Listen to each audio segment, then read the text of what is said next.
ফুটি ফুটি ফুটি ফুটি একটা লুক এই সাইড থেকে দেখায়। তো এই যে এই সাইড থেকে দেখাচ্ছি, এই একটা ফুটি ফুটি লুক ব্ল্যাকের সাথে সিলভার কালারের, খুব সুন্দর লুক। তারপরে মেন জিনিস যেটা দেখাবার আমাদের, এই যে এই মালটা ঘুরাতে গেলে একরকম একটা ফিনিশিং আছে। হ্যাঁ, এই পাকে ঘুরালে অন্য পাকের একটা ফিনিশিং আছে। এই যে আমাদের রিপিট করাটা একটা খাসিয়াত আছে ভালো। হ্যাঁ, তো সেটা আপনাদেরকে দেখাচ্ছি। ঘুরা তো দেখেন, একটা এই পাকে ঘুরছে, তো একটা ওই পাকে একটা মধ্যে আছে।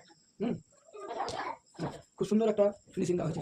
সাইকেলটা ফিট করবো, দেখাবো দেখাবো আমাদের ইঞ্জিনটা ফিটিং আমার একার জন্য সমস্যা হচ্ছে। তো ইঞ্জিনটা কেমন লাগলো অবশ্যই জানাবেন কমেন্টে। বা আপনাদের একটা কমেন্ট বা একটা শেয়ারের জন্য আগামী ভিডিওটা করতে সাহস হবে বা ভালো লাগবে। এত খাটার পরে যদি একটু লাইক কমেন্ট শেয়ার পাই, তো আমাদের মনটাও ভালো করবে।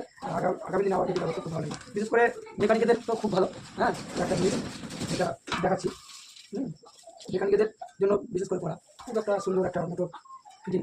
এগুলো তো কেউ সচরাচর তো ইউটিউবে তো দেয় না বা ফেসবুকেও দেয় না। তো আমি এই রিফিটিংয়ের ভিডিওটা প্রথম দিচ্ছি। এই যে ব্ল্যাকের সাথে সিলভারের একটা লুক আছে না, বিট, এটা একটা দেখা শো একটা খুব সুন্দর। আপনার সাইকেল চালাতে চার্জ শেষ হয়ে গেলেও হালকা লাগে, এই হচ্ছে একটা ব্যাপার। আর যে হালে তেলের দাম বাড়ছে, কারণ আপনার চার্জ সার্ভিস ভালোই দিবে, আমাদের ব্যাটারিটা ভালোই পরিমাণে ব্যাটারি দিই, লিথিয়াম ব্যাটারি। তো